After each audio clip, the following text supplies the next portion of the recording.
Hasil survei terbaru Carta Politika menyebut hanya 7 parpol yang lolos ke parlemen di pemilu. Untuk membahas tingkat elektabilitas parpol jelang pemungutan suara 17 April, sudah hadir bersama kami Direktur Eksekutif Carta Politika Mas Yunarto Wijaya. Mas Toto, terima kasih sudah bergabung bersama kami. Selamat malam. Ada 7 parpol nih kalau saya lihat di sini. Ini yang menyebabkan 7 parpol diperkirakan bisa lolos ke Senayan itu apa? Ada PDIP, Gerindra, Golkar, PKB, Demokrat, Nasdem, dan juga PKS di sini. Apa yang menyebabkan itu? Ya, sebetulnya kalau dikatakan 7 parpol tidak ya, potensinya bisa sampai 9. Kenapa? Karena kalau kita baca di survei itu masih ada tidak tahu tidak jawab, undecided voters, yang nanti pada saat hari H itu kan tidak dihitung. 100% suara itu hanya dari suara sah. Dibuang suara yang tidak terpilih yang ada di tidak tahu tidak jawab ketika disurvei. Kalau kita lihat dua partai jelas penyebabnya memang karena faktor yang saya sebutkan kejam tadi ya, bahwa ada dua partai yang dalam situasi apapun karena sekarang pilpres dengan pileg berbarengan, kadernya kemudian menjadi capres-cawapres, otomatis partainya akan terangkat. Kenapa? Karena memang euforia orang itu saat ini bukan di pileg, tetapi di pilpres. Sehingga ada kecenderungan ketika mereka memilih capres tertentu, mereka akan memilih juga partai yang terasosiasi dengan jagoannya di pilpres. Itu yang menyebabkan dua partai ini terus naik dan kemudian bertahan dan stabil. Ada partai lain yang mendapatkan itu juga, PKB. Limpahan suara asosiasi dengan Kiai Ma'ruf cukup kuat.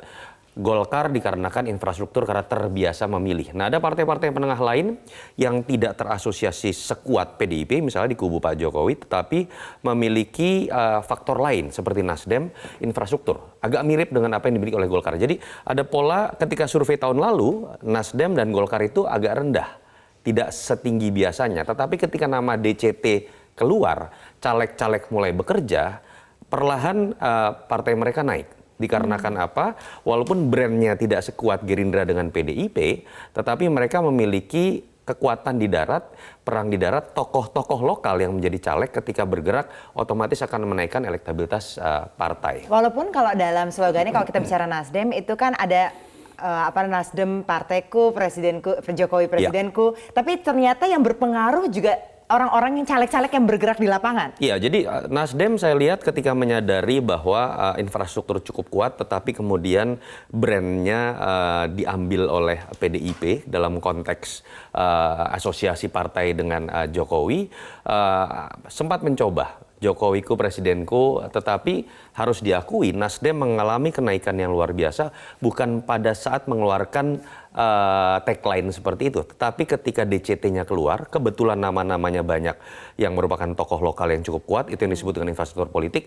Pada titik itulah dan sampai sekarang Nasdem mengalami kenaikan cukup kuat, agak mirip dengan yang dimiliki oleh Partai Golkar. Jadi ada partai yang memang kuat secara infrastruktur, ada Golkar dengan Nasdem di sini, ada partai yang kuat secara faktor efek ekor jas, kotil efek Gerindra dengan PDIP, ada partai lain yang mungkin bertahan karena faktor ideologi seperti PKS misalnya, atau misalnya seperti PAN yang mencoba bermain ke kanan lagi, tetapi partai menengah menurut saya di luar PDIP dan Gerindra yang akan bisa bertahan, pertarungannya ada di infrastruktur.